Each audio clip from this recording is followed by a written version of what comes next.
everyone, so we're just going to jump straight into this. So I'm starting off by combing my eyebrow hairs all the way down, and then I'm just taking Pritt stick and I'm just gluing them down. You can of course use eyebrow wax or something like that, but this is what I had to hand. So then I'm just smoothing over that Pritt stick and then allowing it to dry for a couple of seconds and then going back over to stick them in place. Then I've got my Kevyn Sensual Skin Enhancer Concealer, and this is a really good heavy duty concealer, so I'm just patting this over my brow to cover it up. The reason I'm using quite a thick concealer is because I've got really dark hair and quite thick hair on my brows, so yeah, I wanted to cover it up as much as possible.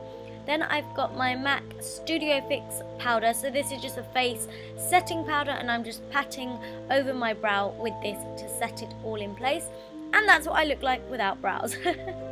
And then I've got this kind of rusty orangey face paint by the brand Smiffy. I will leave it all down below, but yeah, I'm just using a C sponge to pat this all over my face and my body to create that really nasty kind of texturized look. And then taking a dark brown and a white mixed together, I'm just doing the same again and patting this all over. If you're not as tanned as me, I would suggest maybe going in with a bit of a darker foundation first and then doing these steps that I'm showing you. So then we're just going to highlight a little bit, and we're going to take that white face paint again on the C sponge and take this in the usual areas that you would highlight, so under the eyes, down the bridge of the nose, on the forehead, and then I'm just patting it and blending it out a little bit with another sponge.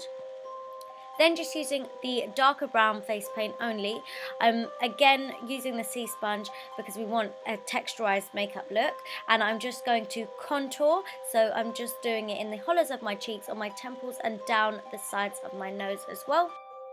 I'm also just patting this over my eyelids, and I'm just going back over any areas again to create a bit of a texturized look. And then just taking that same dark brown face paint all over the rest of my body, and then going back in to reinforce that under eye highlight. It just makes this look a bit more realistic and 3D, so yeah, that is why I am doing that.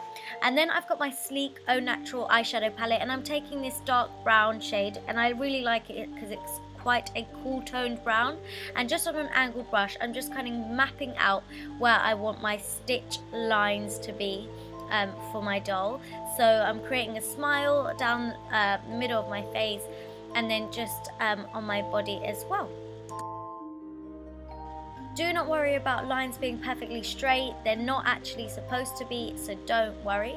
And then I just drew on a heart as well, because I'm going to pretend there's hearts there.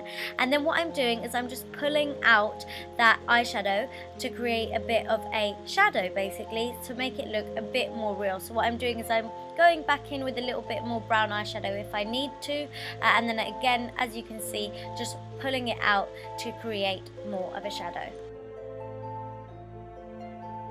You just want to do this on all of the lines that you have already mapped out, and you can see it will start to look a little bit more realistic as you do it. You can also go back in with a fluffy blending brush, as I did, to soften it up as well and to make it look more blended and more like a shadow.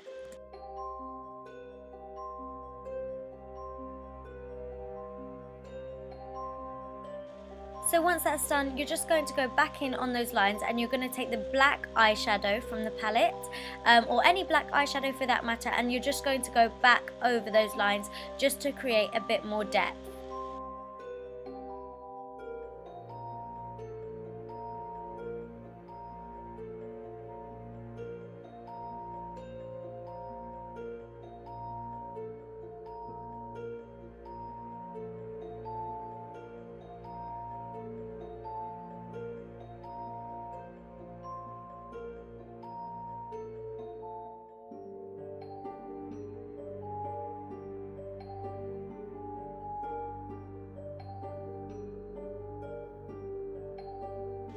And then you just want to repeat the step that you previously did. So you just want to pull out that shadow. So you can use a bit more of the brown eyeshadow to help you get a deeper and darker shadow if you like, or you can just go in with a clean angled brush and just pull out that black eyeshadow, but I went in with a little bit more brown eyeshadow, and you can see it's starting to look a little bit more real, and as if those stitches are kind of really worn and torn in.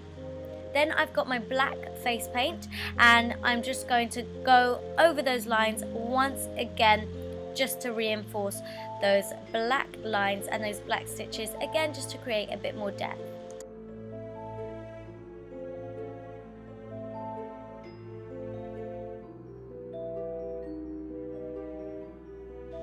And then for the fun part, so we're going to add the stitches now. So just with the white face paint, I'm just going to add like diagonal lines and crosses in any which way you want, in any kind of order or pattern, and this is going to go along all of the lines that we have already laid out. You can make the lines and crosses as big or as little as you want. I made them a little bit more like medium size on the face, and then slightly bigger just over my body. Have fun with it though, I love this bit.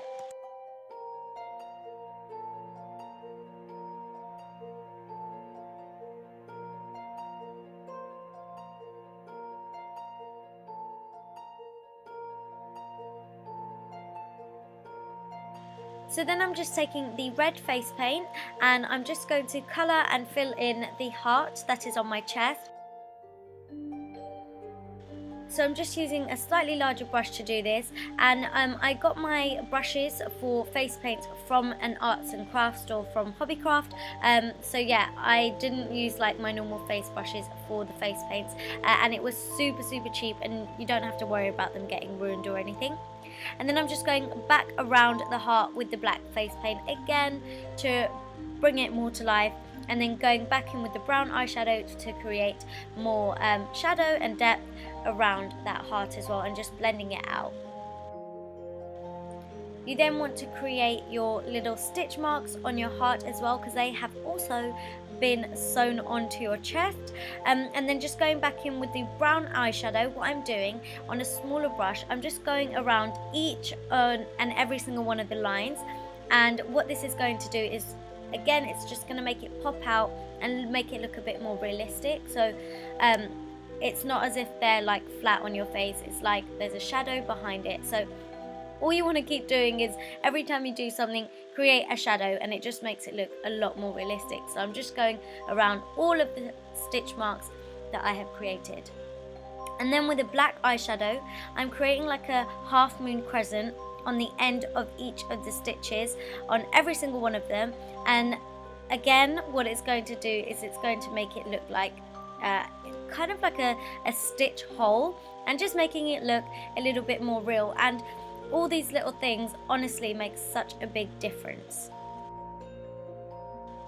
Don't worry if it goes onto the stitching, like the black eyeshadow goes onto the stitching a little bit, it's absolutely fine. Again, it's just going to look like a deeper shadow, so it's no problem whatsoever.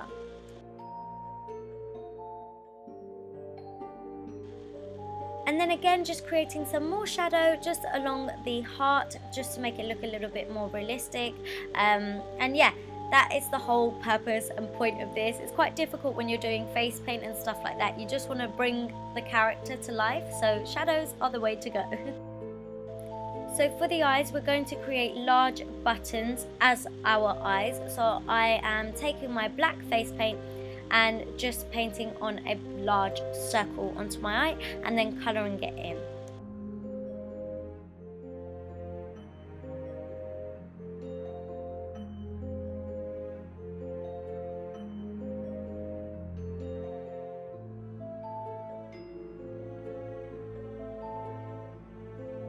We obviously don't want any kind of creasing, so I'm just setting that in place with some black eyeshadow, and then on a really small detailer brush with my white face paint, I'm just drawing on 2 lines down the center of the circle, and that's going to be like the buttonholes.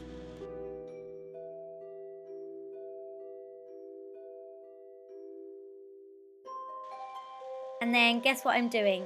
Yep, you guessed it right. I'm adding shadow. So I'm just taking that same brown eyeshadow that I've used in this whole tutorial and taking it round the button of the eyes. And then on a fluffy blending brush, I'm just going to take it along my lower lash line as well. And then after that, finally, just to make this look a bit more textured and like a raggedy doll, I'm just taking the brown face paint and I'm just creating rough kind of strokes and streaky marks just on the edges of my face. And I'm also going to take this along my shoulders as well and a bit of my body. Don't worry about it being neat at all, it's meant to be messy, so yeah, the more rough the lines, the better. And then finally, just taking the same concealer that I used earlier on my brows, and I'm just going to pat this all over my lips to kind of dead them out a little bit. And then that is the finished look, guys. Make sure to like and subscribe. Thank you so much for watching, and I shall see you all in my next video. Happy Halloween!